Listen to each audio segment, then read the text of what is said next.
From the beginning, the target was Chuck Delmonico. Investigators wiretapped telephones here at Delmonico's home on the Venetian Causeway and later at his jewelry store on Lincoln Road in Miami Beach. The tenor of the conversations on the wiretaps was one of territoriality. I own this particular area. Tell other people to get out. There were conversations concerning other organized crime figures. Investigators used the wiretap, surveillance, and confidential informants to gather evidence against Delmonico.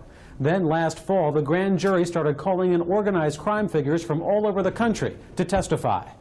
Among them, Andrew Gerardo. According to law enforcement officials, he is the boss of the Genovese crime family in New Jersey. Delmonico is, in our opinion, well respected and regarded in organized crime circles. He has direct entree to several significant organized crime figures who were called before the grand jury. But Gerardo and 6 other people refused to testify. They were briefly imprisoned at the North Dade Detention Center. Now they're out. But many other people did testify, and today the grand jury returned its indictments.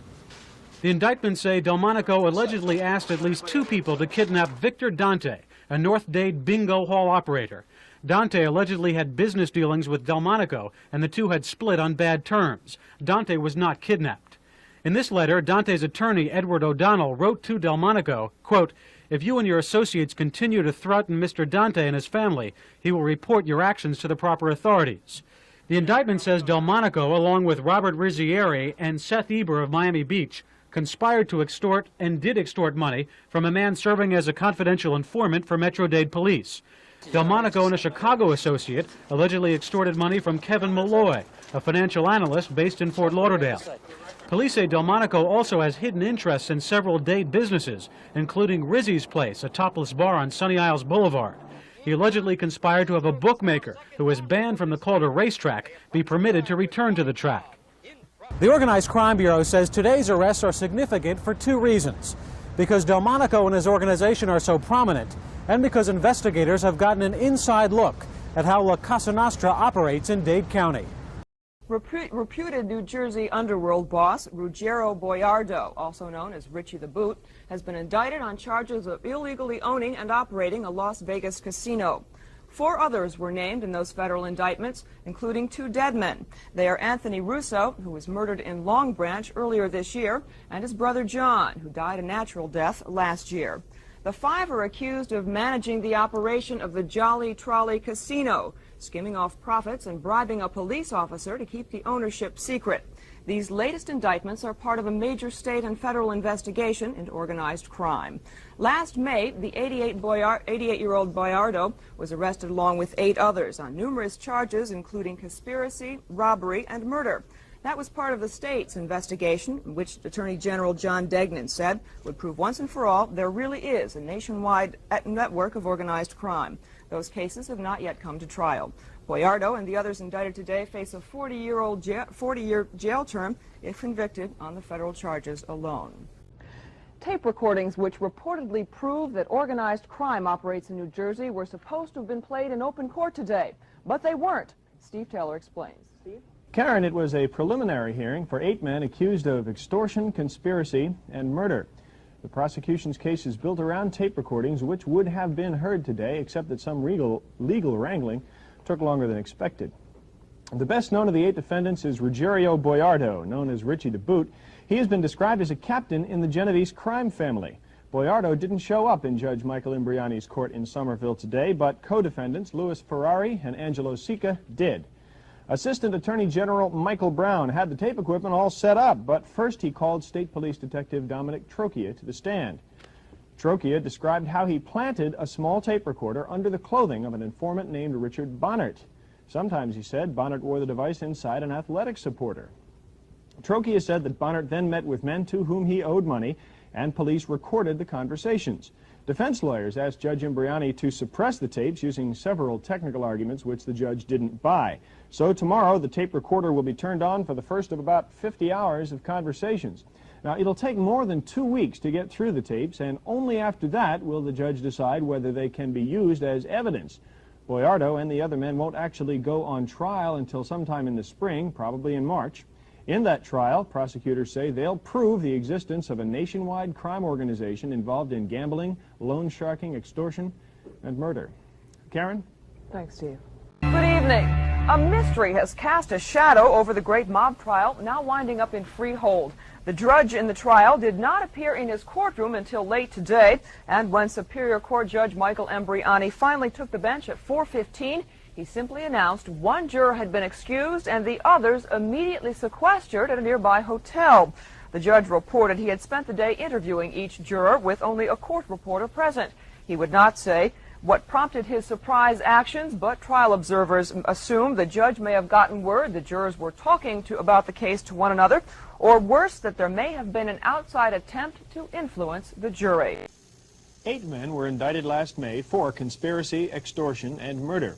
The defendants include Ruggiero Boiardo, also known as Richie the Boot, who prosecutors say is linked to the Genovese crime family. None of the defendants was in court today as the first of about 50 hours of recorded conversations was played. Today's tapes were actually pretty mild, with no obvious incriminating statements. A police informant had been rigged with a hidden tape recorder, and then he talked to people to whom he owed money. In one conversation played in court today, we heard another man say this to the informant: "If you can't meet these obligations," meaning the debts, "I don't want to see nothing happen to you. If you can't make these obligations, forget about it. I can't help you." Now, that statement could be interpreted as a threat, but somebody else, like a defense lawyer, could also call it friendly advice. Prosecutor Michael Brown said the statement was made by Anthony Little Pussy Russo, who was killed in a gangland-style shooting earlier this year.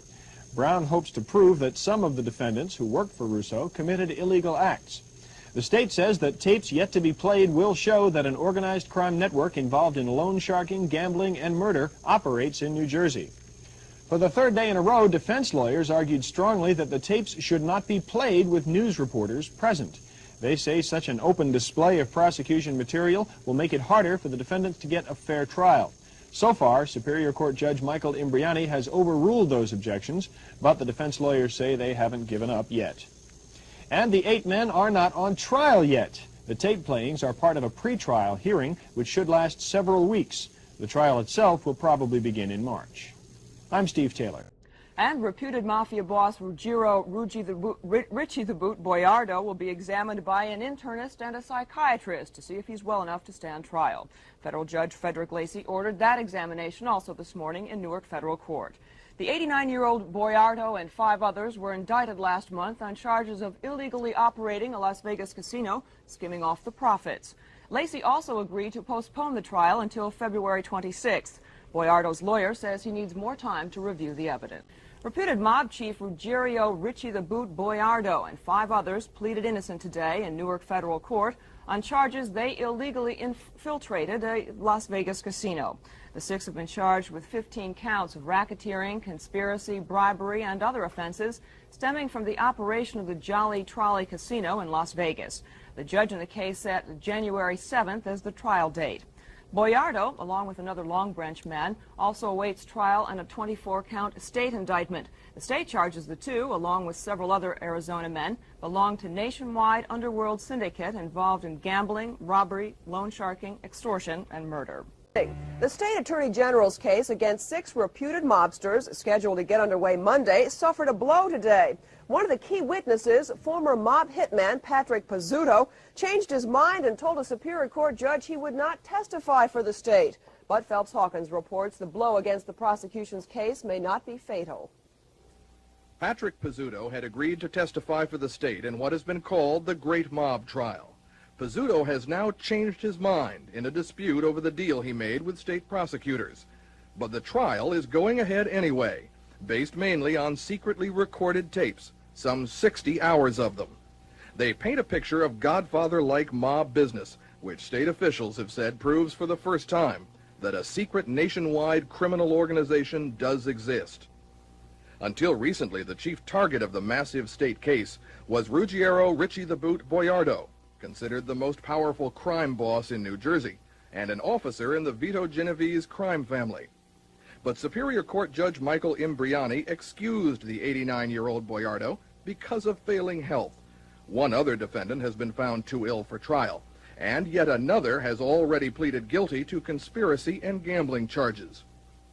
That leaves 5 defendants, whose trial begins at Monmouth County Courthouse on Monday, where the state has set up special security arrangements.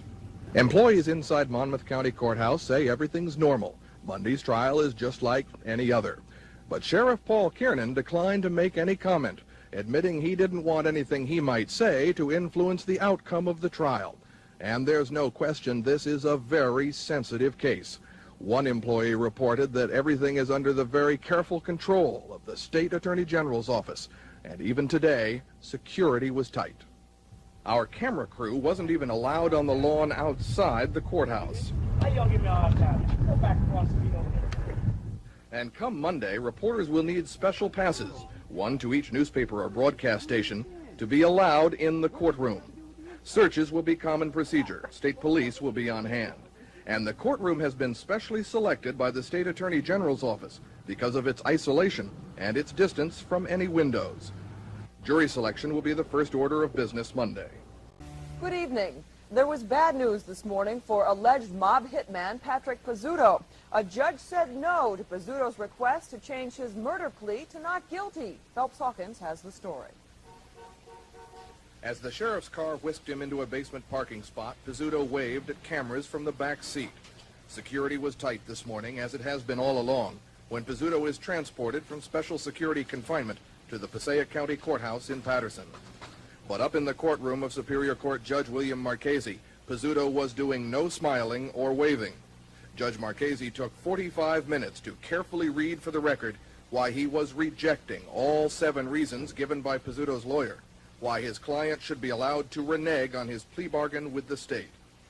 That bargain was that Pizzuto would serve as an informant by wearing a recording device at secret mob meetings, that he would then testify at eventual mob trials, and for that, he would serve no more than 15 years for his involvement in a 1968 murder in Patterson. Judge Marchese said this morning he will sentence Pizzuto next Wednesday. That sentencing will answer all of the questions about Patrick Pizzuto, except the most important one. Will he testify at the great mob trial in Freehold, or stick with his recent refusal to testify? The chief prosecutor for the state has said he doesn't really care one way or the other.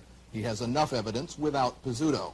Well, true or not, it's a good ploy, because he's essentially saying to Pizzuto, okay, Pat, we've been protecting you for 18 months after you informed on family members in La Cosa Nostra. And now that you've backed out on your deal with us, maybe the family will welcome you back with open arms. But maybe not. And there's always a chance that Patrick Pizzuto will do some hard thinking about his future. Also, his attorney is already planning the appeal to next week's sentence, whatever that sentence might be. That, plus the fact that the Freehold trial will be going on for at least several months, means that Patrick Pizzuto will have ample time for thought. I'm Phelps Hawkins. It's been dubbed the Great Mob Trial, and it begins tomorrow amidst tight security in the Monmouth County Courthouse in Freehold.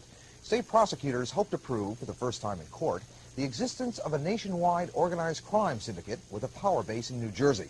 But when the trial opens tomorrow, it will be without a star defendant and the prosecution's key witness. The most prominent figure in the case, 89-year-old Ruggiero Boiardo of Livingston, has been indefinitely severed from the trial because of his age and bad health. An alleged hitman turned informant has backed out of his plea bargaining agreement. Bail was revoked last week for 39-year-old Patrick Pizzuto of Patterson for violating terms of his agreement with state authorities. Today was day 3 of the intense cross-examination of the state's star witness in the mob trial in Freehold. But today the question zeroed in on the most crucial part of Patrick Pizzuto's testimony, the mob-ordered murder of Trenton mobster Paul Campanile in 1975. Phelps Hawkins has the story. Over and over, defense attorney Miles Feinstein retraced Pizzuto's testimony, looking for discrepancies, hoping Pizzuto would make a mistake. It is Feinstein's client, defendant Anthony DeVingo, whose fate hangs on Pizzuto's testimony. Pizzuto claims he set up his former friend, Paul Campanile, to be murdered, and that DeVingo pulled the trigger. Feinstein hammered away at Pizzuto's past, his admitted use of drugs, although Pizzuto says he did not use cocaine the week of the murder, and then several references to his bizarre tools of his trade. Feinstein, did you maintain a chest full of guns, rifles, revolvers, and masks, yes or no? Pizzuto, yes. And then the murder itself. Feinstein wanted to know why Pizzuto had not checked out the scene of the murder beforehand. Pizzuto said he didn't know. Why didn't he arrange for an alibi for himself? Again, he didn't know. Feinstein plans to complete his cross-examination tomorrow morning. I'm Phelps Hawkins. Superior Court Judge William Marchese sentenced Patrick Pizzuto to 8 to 12 years in state prison on a murder charge. It was part of a bargain Pizzuto struck with state criminal investigators. He could have gotten 15 years. And Phelps Hawkins reports the door is still wide open for Pizzuto to continue his cooperation. As Patrick Pizzuto was brought to Passaic County Courthouse this morning under his constant heavy guard, it looked like a quick sentencing procedure. It wasn't. A first surprise was 2 newspaper cameras allowed in the courtroom, and they captured the defendant as he listened to Chief State Prosecutor Mickey Brown recite all that Pizzuto has done in the state's 2-year investigation into La Cosa Nostra, wearing secret transmitting devices, leading fellow mobsters into conversations about past and future crimes, and his testimony at 2 previous trials. Judge William Marchese several times emphasized that Pizzuto has not fulfilled his bargain with the state until he testifies in the great mob trial going on in Freehold. But the judge recognized the work already completed and the danger Pizzuto has accepted. Thus 8 to 12 years instead of the predetermined maximum of 15 years on a charge of second-degree murder. There was little doubt as to Pizzuto's reaction to the sentence. Afterward, Pizzuto's attorney admitted to surprise and hinted at an important possible change of heart by his client. I expected the 14 to 15, 8 to 12 is significant. What the most significant thing that happened today, though, was the fact that the prosecutor made a representation that in the event Pizzuto does testify in Freehold, they will come back into court and move the court perhaps for a reduction of sentence. That may prompt Pizzuto at this point to reevaluate and perhaps testify. Galluccio said there could very well not be an appeal to today's sentence. Instead, the focus being special security arrangements for Pizzuto while he's in prison. Patrick Pizzuto's future is in many ways uncertain. Even his lawyer, during the plea for a reduced sentence based on the monumental scope of Pizzuto's cooperation with the state, admitted that his client has broken the code of silence demanded by La Cosa Nostra. And by doing that, Adolph Galluccio said, he has made himself a marked man. Passaic County Courthouse in Patterson, I'm Phelps Hawkins. Play its organized crime tapes today for a Superior Court judge in Somerset County. Those tapes allegedly link several reputed mob figures to a scheme of extortion, conspiracy, and murder. Reg Wells has more. For 3 days, Judge Michael Imbriani has been listening to audio tape recordings that are part of the prosecution's case against 8 alleged mafia leaders. At stake in this pretrial hearing, whether or not the tapes can be played for a jury in March, in what has been billed as the Great Mob Trial. The case revolves around Ruggiero Richie the Boot Boiardo, who from this rarely photographed mansion in Livingston is said to have presided over an organized crime kingdom, allegedly dealing in murder, extortion, conspiracy, and gambling. Prosecutors say Boyardo and the 7 co-defendants were part of the New Jersey arm of the Vito Genovese crime family. An arm of the organization Boiardo is said to have run, and prosecutors say they have proof on tape. Judge Michael Imbriani has agreed to listen to more than 60 hours of bugged conversations that allegedly took place between Boyardo and several other reputed mob figures in New Jersey. And the state contends that these tape recordings will clearly prove that the mob is well established in this state. The judge heard conversations that allegedly took place between Boyardo and several other alleged mobsters, where Boyardo claimed to be the boss of the New Jersey underworld. There's also a tape recording in which several alleged mobsters gleefully brag about breaking the arms of people who were late with extortion payments. It will take at least 3 weeks to play all the recordings. The actual trial begins in March, and sometime before the trial begins, defense attorneys are expected to challenge the admissibility of the tapes, claiming they're irrelevant and prejudicial. If they are allowed at the trial and the 8 defendants are convicted, they could spend the rest of their lives in jail. At the Somerset County Courthouse in Somerville, I'm Reg Wells. Alleged mob hitman Patrick Pizzuto is back on the witness stand today at the organized crime trial going on in Freehold. Phelps Hawkins reports the small courtroom was packed after Pizzuto's stunning testimony yesterday. While legal technicalities were argued this morning, spectators had a chance to study 39-year-old Patrick Pizzuto as he sat before them. Here was the man who just yesterday, coolly, unemotionally, described a mob-ordered hit he participated in. A murder that left the victim, Trenton mobster Paul Campanile, slumped on Pizzuto's lap, covering him with gushing blood. He did it, Pizzuto said, because it was ordered by Anthony Little Pussy Russo, former mob boss of the Jersey Shore. The hit was to be a test on the road to Pizzuto becoming a full-fledged member of La Cosa Nostra, a status referred to as being a made man. Finally, this afternoon, Chief State Prosecutor Mickey Brown questioned Pizzuto, setting the scene for the first secret recording involving Pizzuto, a meeting on April 11, 1978, at Russo's Long Branch office. The tape was dominated by general bar music, the voices of Pizzuto and Russo in the background, often impossible to hear clearly. Then, with Elvis Presley singing Love Me Tender in the foreground, came the pivotal statement by Anthony Russo. Russo, speaking to Pizzuto, "When we ordered Campanile hit, the order came to me to come back and grab you, if I trusted you or no. If I don't, set it up, or have him set it up, and get the two of them. I said positively not." There it was, the specific statement that Russo and his bosses had ordered the hit. Under further questioning by Brown, Pizzuto said that Russo's positively not statement meant that Russo had stopped an order that Pizzuto also be killed. At a defense table, Anthony DeVingo's eyes closed as his name was mentioned several times on the tape. DeVingo is the only defendant charged with murder. The state prosecutors have admitted their case against him was very weak, without Pizzuto's eyewitness testimony. The other three defendants in the trial are charged with various counts of loan sharking and extortion. All four face the major charge of conspiracy. While Pizzuto might be considered crucial to the murder case against Anthony DeVingo, his testimony has more important implications. Mainly, it sketches out a basic pattern of conspiracy. The 1975 hit on Paul Campanile, ordered by the head of the Genovese crime family in New York City. That order passed on to the New Jersey branch of the family, allegedly run by Richie the Boot Boiardo. He then hands out the contract to Little Pussy Russo in Long Branch, who chooses Patrick Pizzuto to set up the hit. And then it is Pizzuto who chooses Anthony DeVingo to pull the trigger. Pizzuto continues on the stand tomorrow. In Freehold, I'm Phelps Hawkins. So far for the four defendants in the Great Mob trial. Since their lawyers decided not to call any defense witnesses, they put all their marbles into the summations, yesterday and today. But as Phelps Hawkins reports, today was the big one. It was a big day because lawyers for the two most important defendants summed up for the jury.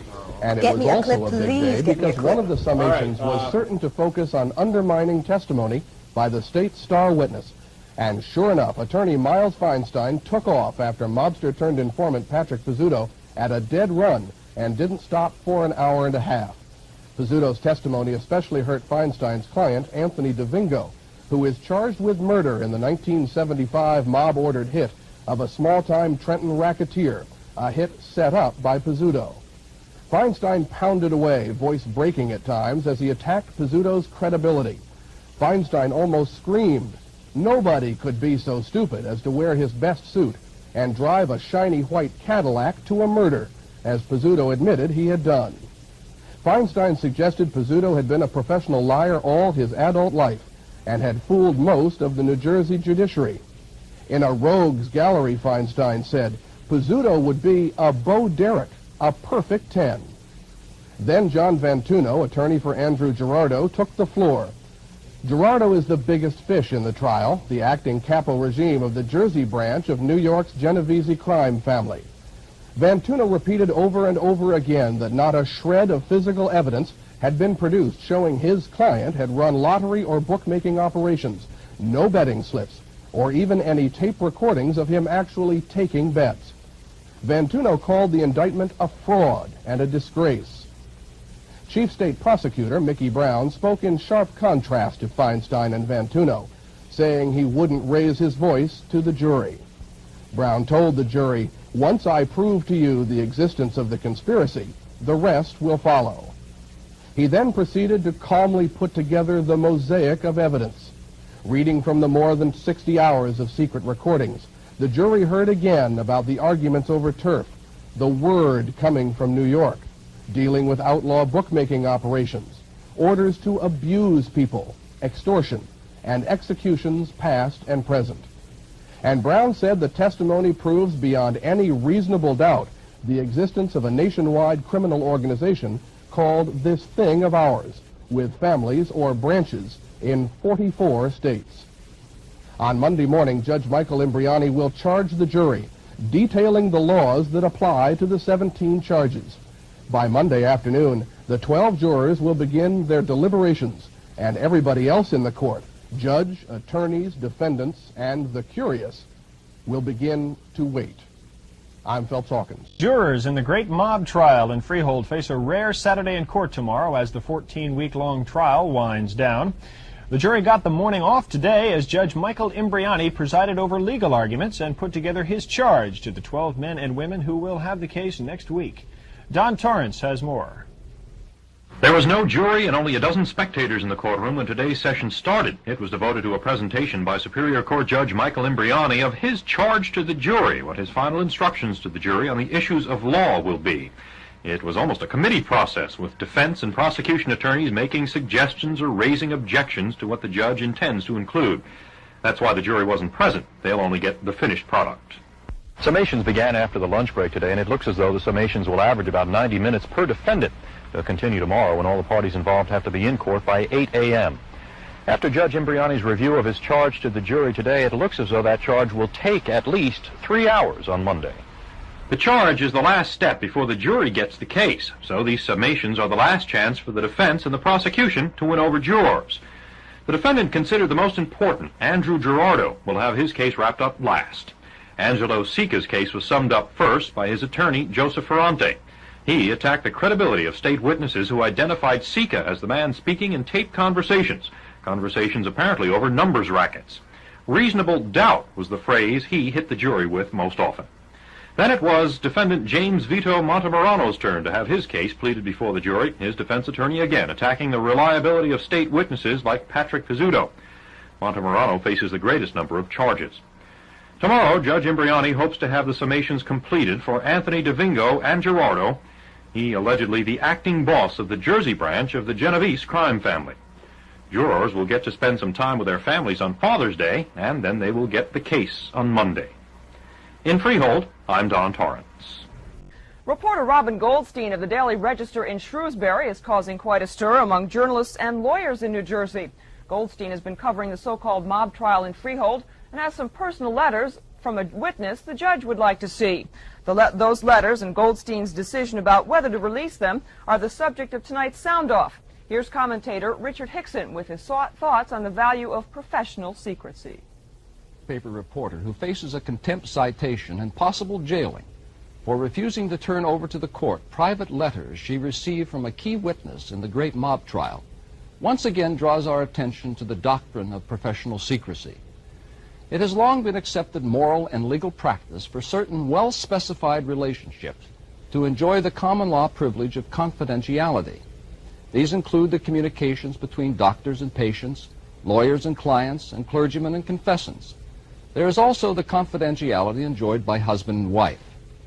The assumption is that secrecy enhances the effectiveness of these necessarily intimate associations. But when it comes to professional secrecy between news reporters and their sources, neither the practice nor the law is as clear or unequivocal. For reporters, as with doctors, lawyers, and the clergy, it is a bread-and-butter issue. Without the benefit of confidentiality, the real or potential wellspring of information could dry up. Informants, as with patients, clients, and confessants, are reluctant to cooperate if they think their names are not confidential. The big difference is the reporters always deal with information of interest and value to the general public. In the case of governmental affairs, such as judicial proceedings, the information is especially vital to the function of society. Journalism and secrecy are contradictory terms, except when the source and information sought are deemed confidential in the interest of the free flow of information.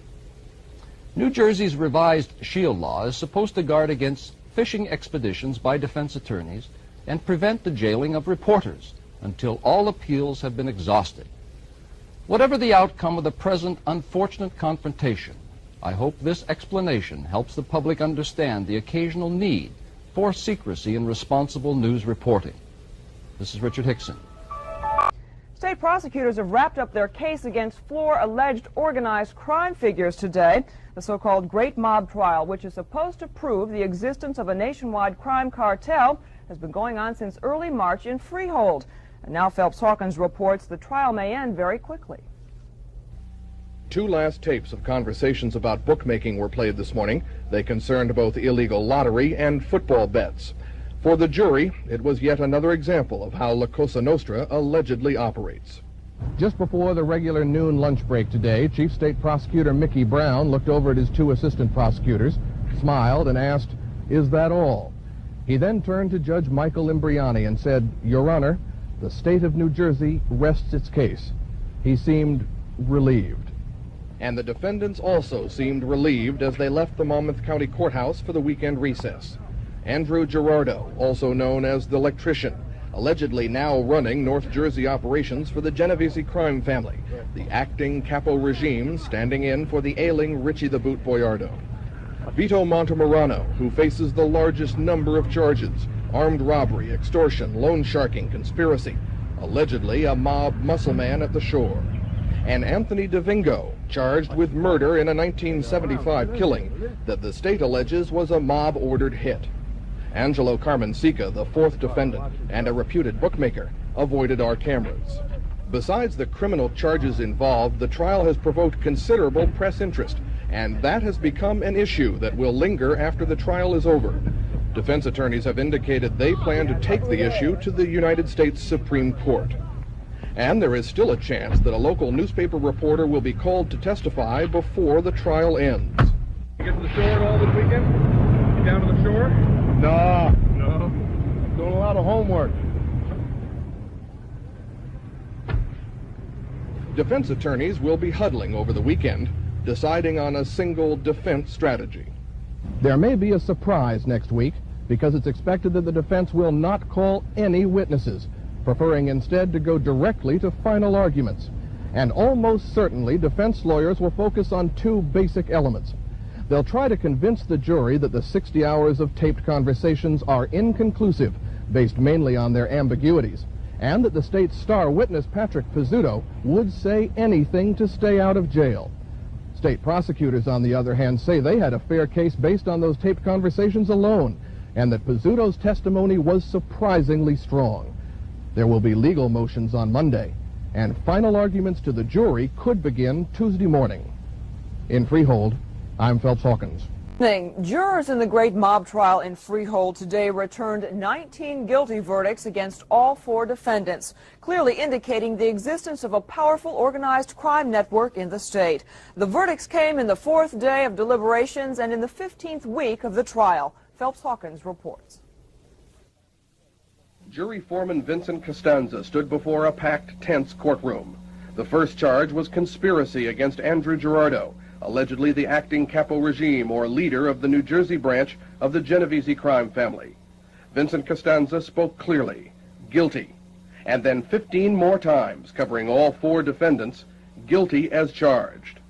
Girardo also guilty on 3 counts of lottery operation, 1 count of bookmaking. Anthony DeVingo guilty of conspiracy, but then a shocker. DeVingo not guilty of murdering Trenton racketeer Paul Campanile in 1975. There was a flurry of congratulations to DeVingo. The jury foreman continued. James Vito Montemurano guilty of conspiracy, guilty of extortion, guilty of threatening bodily injury. Angelo Carmencica guilty of conspiracy and 2 counts of lottery. Girardo now faces a possible 19 years, DeVingo 3 years, Sica 9 years, and Montemurano 182 years. Sentencing will be sometime in August. All 4 men have previous records. 3 of the defendants were released pending sentencing, but Montemurano was taken to Monmouth County Jail, the judge citing still secret transcripts of the judge's own investigation, apparently involving Montemurano talking to a juror 2 weeks ago. The juror was discharged. Outside the courthouse, defense attorneys accused the state of depending on publicity rather than evidence, of stressing a nationwide criminal conspiracy, but only being able to show evidence of such activity here in New Jersey. The entire time that this case has been in the papers, publicized, ballooned, pushed up, the only thing you ever heard was that this office, the AG's office, was going to prove for the first time in court the existence of a secret nationwide organization. That's all you heard about. That was the heart of this indictment. As a matter of fact, it's all through the indictment. It was all through their opening, was all through their case, it was all through the summation. That's all they talked about. Until the jury came out with a question which required some indication of proof, which was never done, never presented during the course of the trial. Anthony DeVingo, who was acquitted of the 1975 Campanile murder at the Cheesequake service area on the Garden State Parkway, was relieved and still protesting his innocence. Were you nowhere near Cheesequake Service Plaza? Nowhere near it. I don't even know where it's at today. And then a state police helicopter arrived in the courthouse parking lot with Attorney General John Degnan on it. He reported both he and Governor Byrne were thrilled with the outcome. So I was with the governor when I got the news, and he has a long prosecutorial experience, tells me that he thinks it's a great victory for the people of the state of New Jersey, and so do I. Anytime you can prove to the depth that was proved here, the kinds of criminal activities on the part of organized crime, and shed light on an area that survives only in darkness, I think you've done a great service. The party then entered the Monmouth County Courthouse to offer congratulations to the state prosecutor team.